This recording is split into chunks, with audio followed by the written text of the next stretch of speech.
G'day, mate. No, I'm not Australian, and I'm not Crocodile Dundee.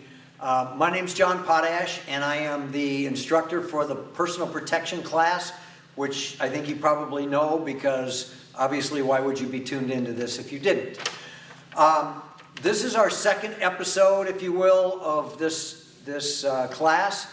And just a quick review of some of the things we've talked about on the first class. This program is based not entirely on, but in big part on a program called Target Focus Training. If you want to pay for the website and go and learn this on your own, you can go to, I believe it's tft.com or targetfocustraining.com. You'll know because you'll see a picture of Tim Larkin, who is the founder of that program. I am not a licensed or certified instructor of TFT, but I've been studying it for several years. I have bought all the programs, or many of the programs, and I do study them.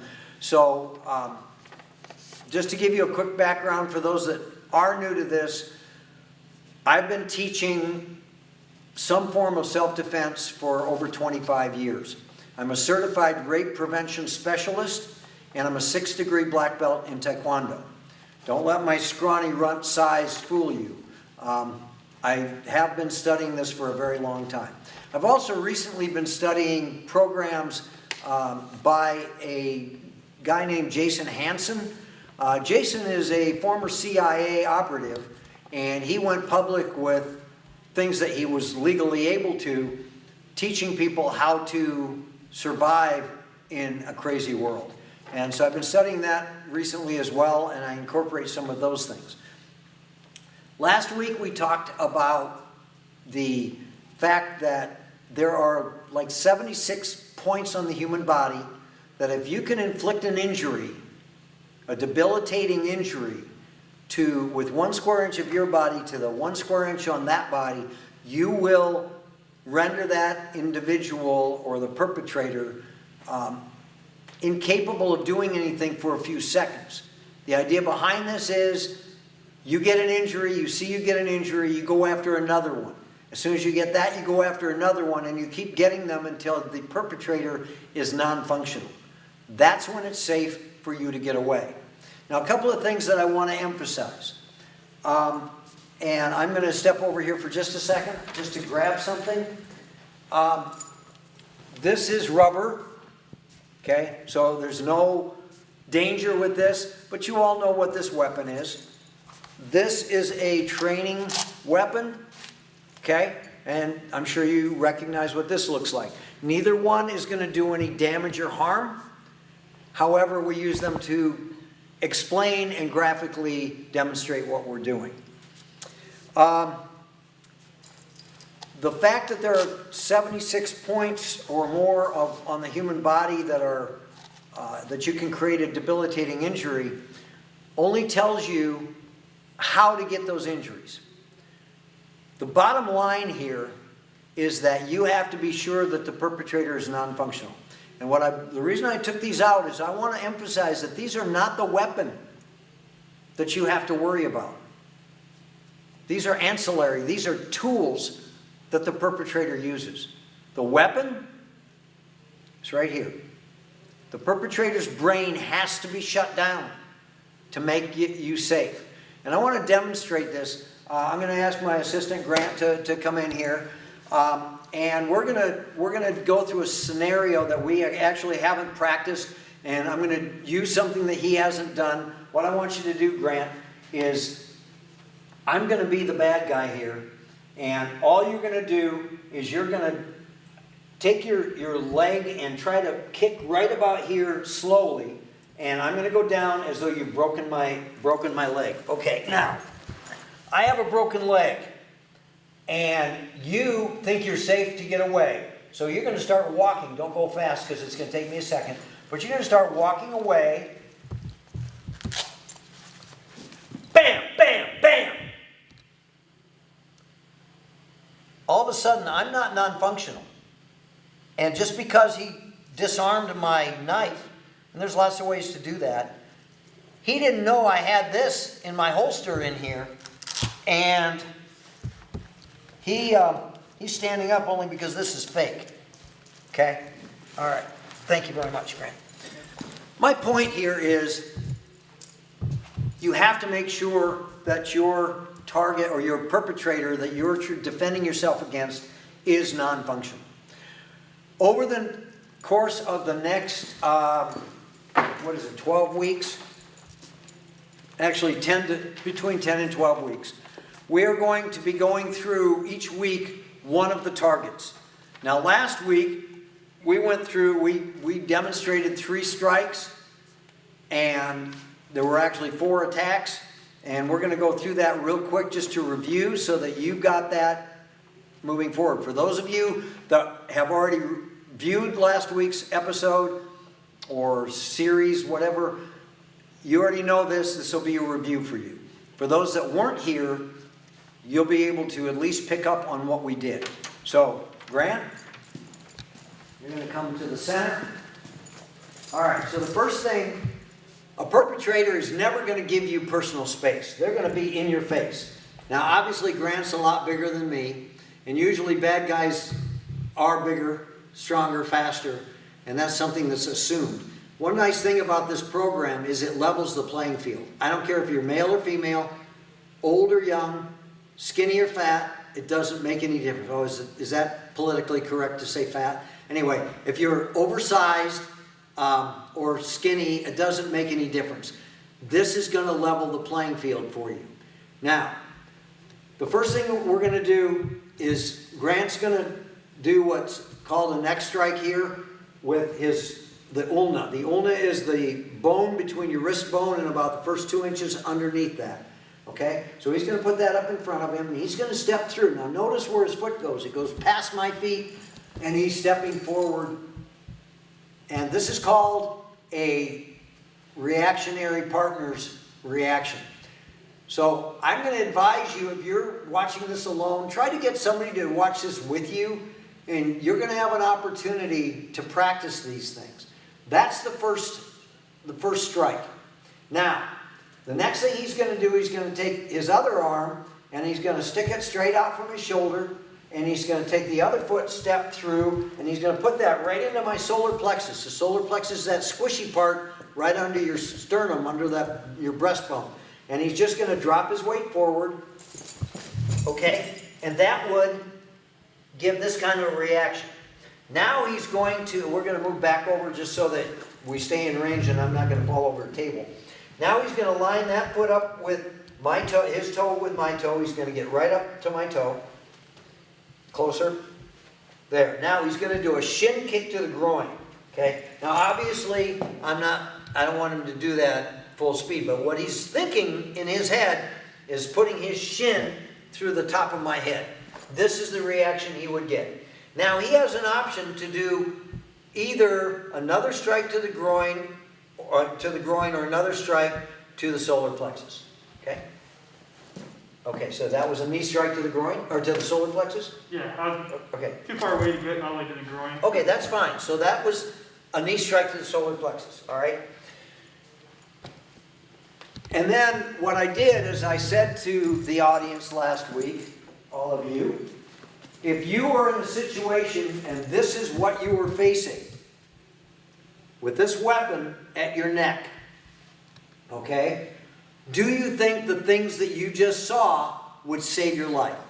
The vast majority of people would say no, but that's because they don't understand the physiology of what's going on. That first strike he did, go ahead and do that again. Okay, with this right now, he's crushing my trachea. In 3 to 5 minutes, without medical attention, I would start to suffocate. My trachea would swell, and I would start to suffocate. The second strike was to the solar plexus. The solar plexus is a muscle. Well, actually, it's attached to a muscle called the diaphragm that runs down this part of your body. The diaphragm is the muscle that allows you to draw a breath. Okay? If you put a spasm in the diaphragm, you can't breathe. If you've ever had the wind knocked out of you, that's exactly what's happened. You had a spasm to your diaphragm. You fell down and your diaphragm went into a spasm, or you got hit in the stomach, or whatever, but that's exactly what happens, is the diaphragm goes into a spasm and you can't draw a breath. You're gasping. Okay, because that's what's happening. The third strike was the kick to the groin. Okay? Ironically, the pain element is not even a factor here. The kick should not be targeting the testicles. That's only in the way. What's really the target is what's called the pelvic ring. It's cartilage that holds the body together in your hips. If you can break that pelvic ring, it takes away the individual's ability to bear weight. They can't throw a punch. They can't chase you. It really makes it difficult for them to function. And then the fourth strike was a repeat of either the solar plexus or the groin. And I'll save some time here. I usually ask if you think you know why that's an important factor, what happens when you do that. But 2 consecutive strikes to either the solar plexus or the groin induces vomiting. Now, in inducing vomiting, you've already cut off the windpipe, you've taken away the ability to draw a breath, and you've taken away the ability to bear weight, but the vomit has nowhere to go. It fills the lungs, deflection sets in, and it's a guaranteed life-ending event. Okay? So, now, am I going to ask you to go out and end somebody's life? Absolutely not. As a matter of fact, I'm one of the gentlest, most peaceful people you'll ever meet. Unless you threaten my life, the life of somebody I love, or even that of an innocent bystander, then maybe not so much. If somebody gives you the choice, you're going to live or I'm going to live, but not both of us, I want you to choose to live. So, with that, we're going to get into the next series of strikes, which are what we call the eyes. Okay? The eyes, some of these things could make you sick to your stomach, but the eyes are a very valuable target because no matter what happens, if you can take away their sight, the odds are you can get away safely. Now, here's what's going to happen. There's 3 positions that we're going to practice, and none of these are, okay, and if you find yourself in this position, there's no way to guarantee a scenario. But what we can do is we can practice in several different scenarios so that if you get into a similar situation, you know what to do.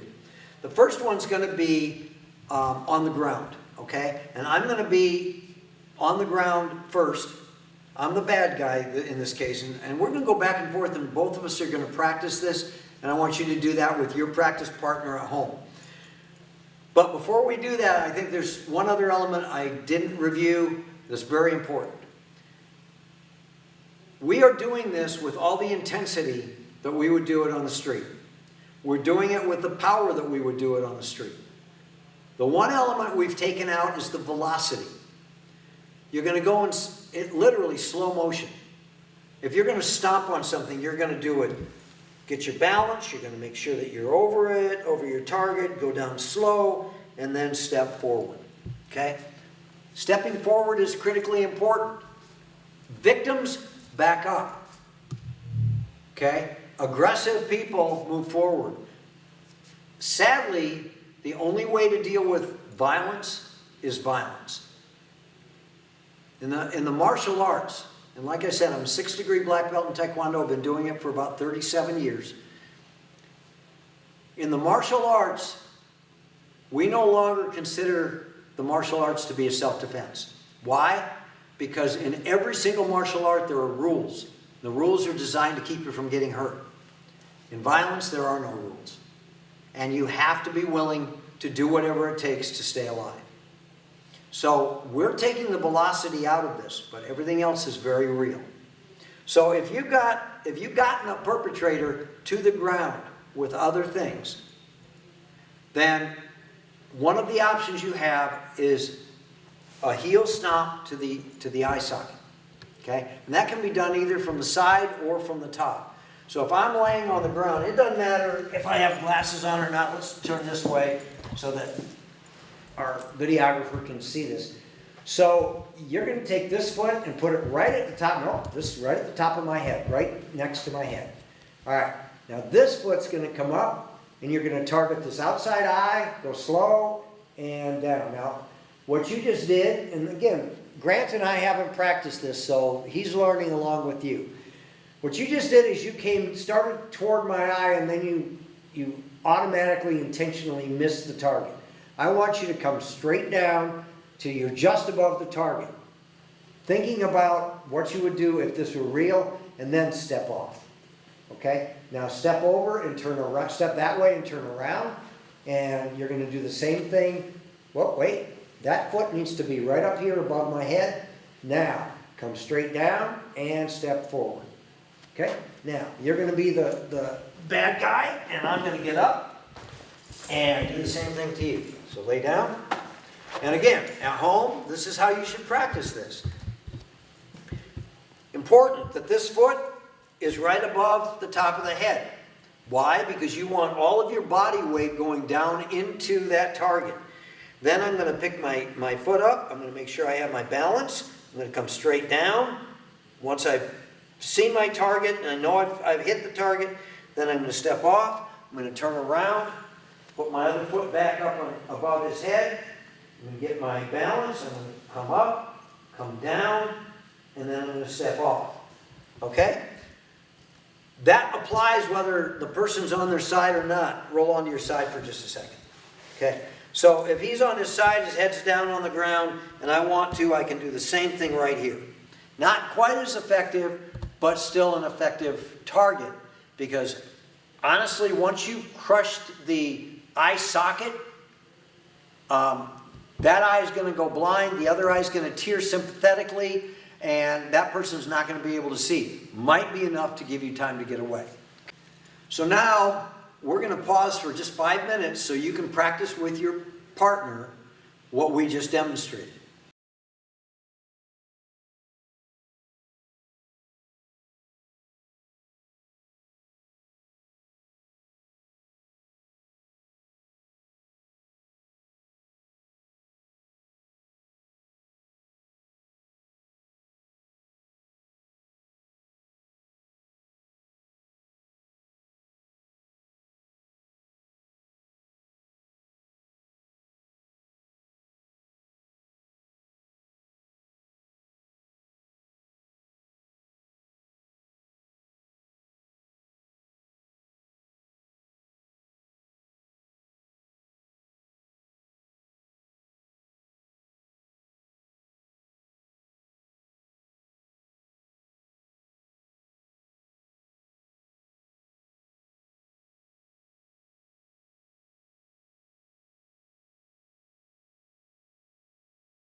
So now that you've had a chance to practice that, the next scenario is going to be if the perpetrator you've gotten them down on their knee and they're like this.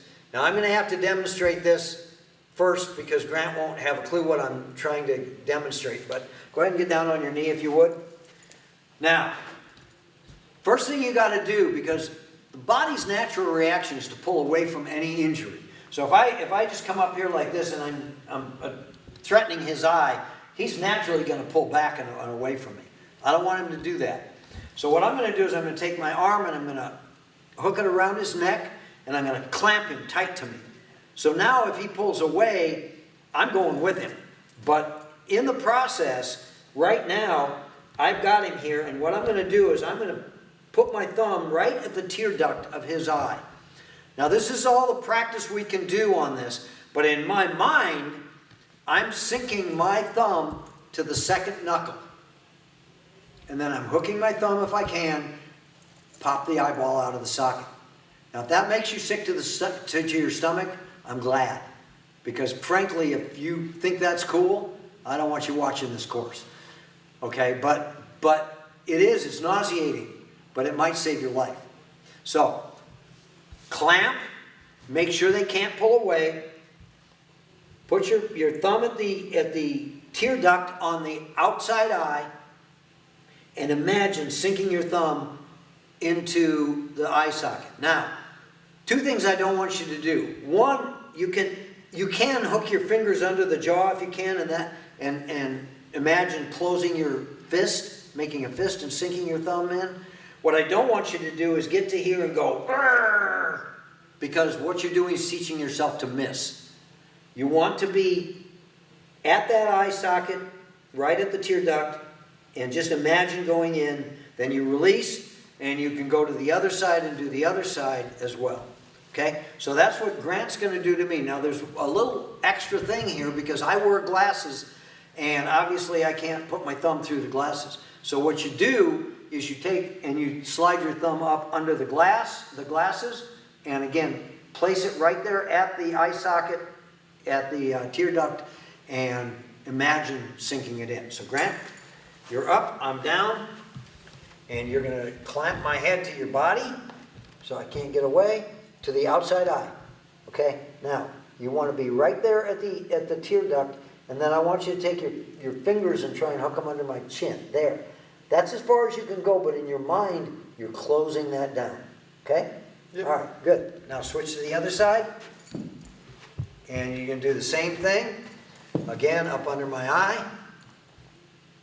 Under my glasses, I mean. And clamp around my jaw. Now, if you can't get your fingers around the eye, that's okay. But it just gives you that much more grip and sinking power. Okay, so that's the kneeling version of this. Then finally, I take it back. We're going to take another 5 minutes so you can practice that. And we're going to come right back and we're going to get into the final part of it, which is standing. Okay? So 5 minutes and we'll be right back.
And the last one is the standing position.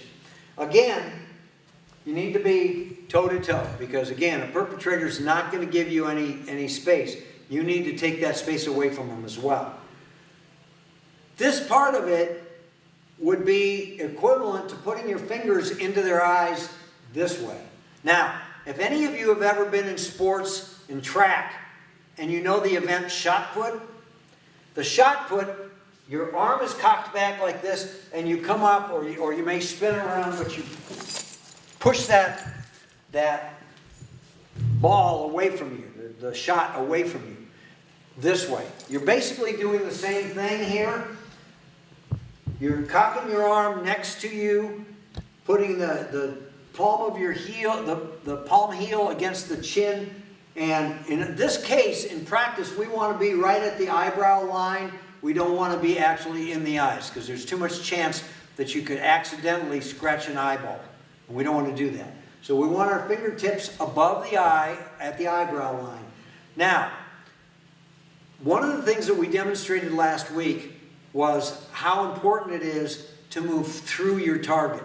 And I used the analogy that if you're driving a pickup truck through a brick wall, the first thing to hit that wall is the hood ornament. Did the hood ornament break the wall? No, it was the truck that broke the wall. Okay, same thing, same principle applies here. So what I'm going to do is I'm going to take this foot and I'm going to step way past him. Now my hand comes up here and my fingertips are up his eyebrow and I'm just going to push that shot. Now he actually reacted just exactly the way he would, except if you got your fingers in his eyes, he would reach for his eyes as well. That would be the spinal reaction that an individual would have.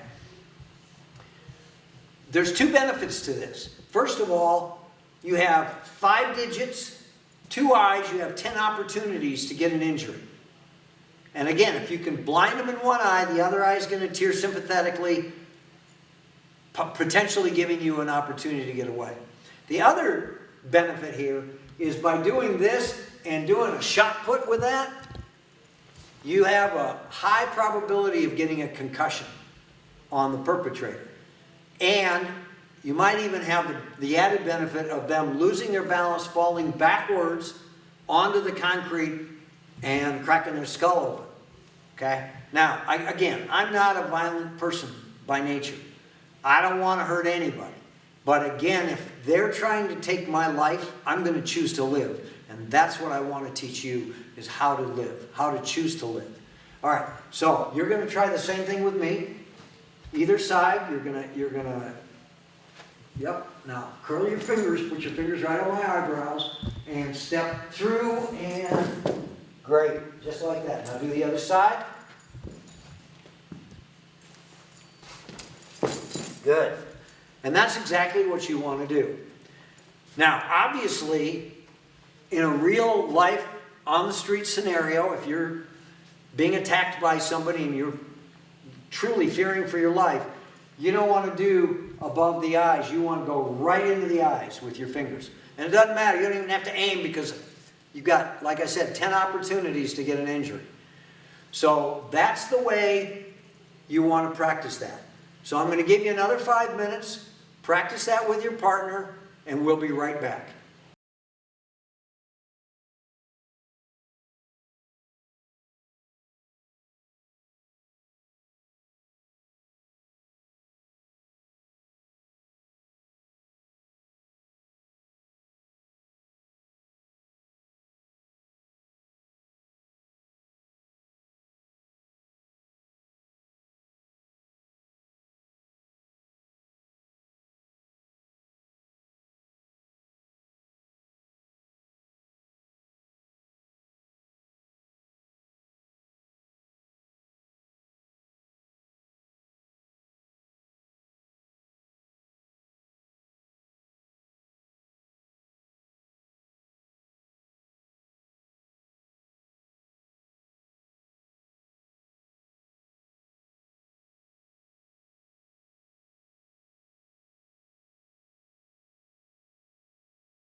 Okay, so now you've had an opportunity to see how to work with the eyes in a prone position, or what we call supine, in a kneeling condition, or in a standing condition. Okay, and you've had several opportunities to practice. Now, that doesn't mean you can't come back and play this again and go over those again. The idea here is the more you practice, the better you're going to get at it. And as we move forward, the next week's target assembly will be the ring of the neck. You've already learned one of them, the trachea, but there's the two sides of the neck and the back, and there's prone, all fours, and standing. Again, really can't emphasize enough how important it is that with your practice partner, you go super slow. Literally slow motion. You don't want to have an injury. You don't want to create an injury.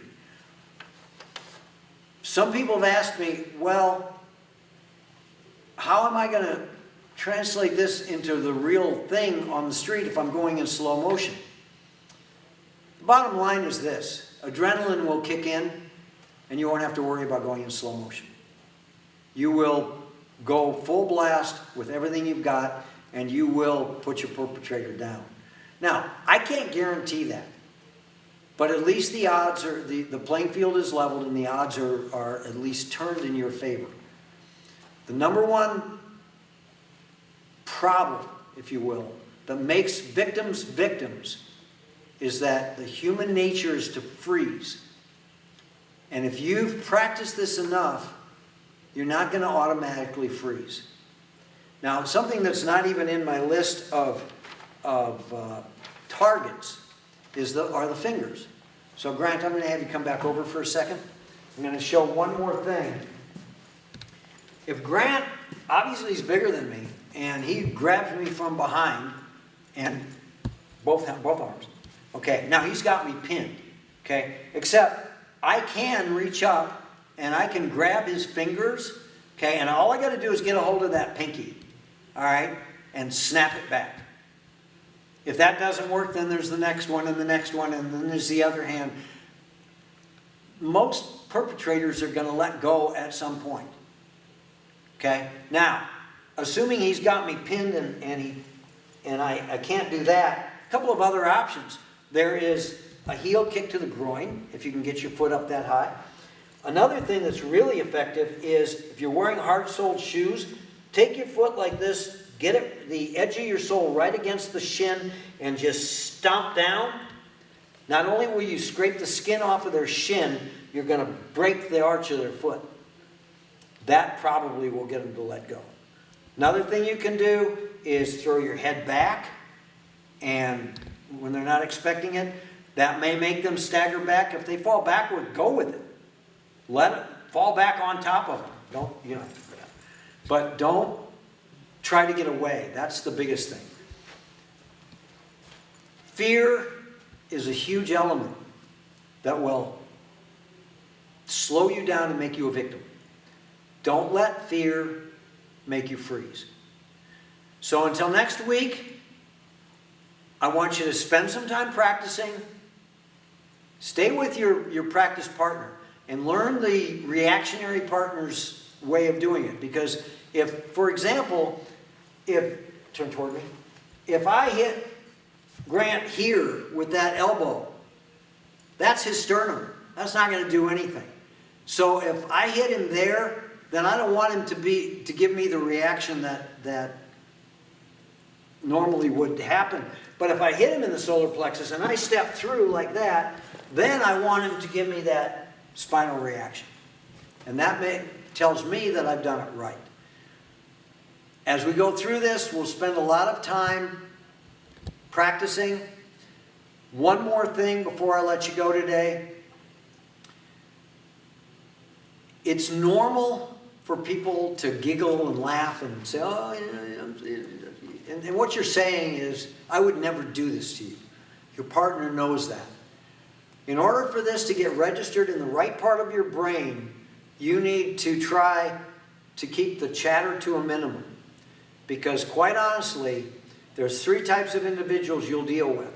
There's social people. Those are the people you go out with, you spend time with, you have fun with. There's antisocial people. They're the bad guys, but they're usually somebody you can talk to. Somebody pulls a knife on you and says, give me all your money. And by the way, let me show you the quickest disarm I've ever known. Okay. Pull the knife, tell me, give me all your money. Give me all your money. There's the quickest disarm I can teach you. Don't give up your life over your wallet. Anything in your wallet can be replaced. If you decide to fight this guy, you're gonna lose. Don't give up your life over a wallet. Okay? So with that, thank you for spending the time with me today. Take some more time to practice, and we'll see you next week. Stay safe.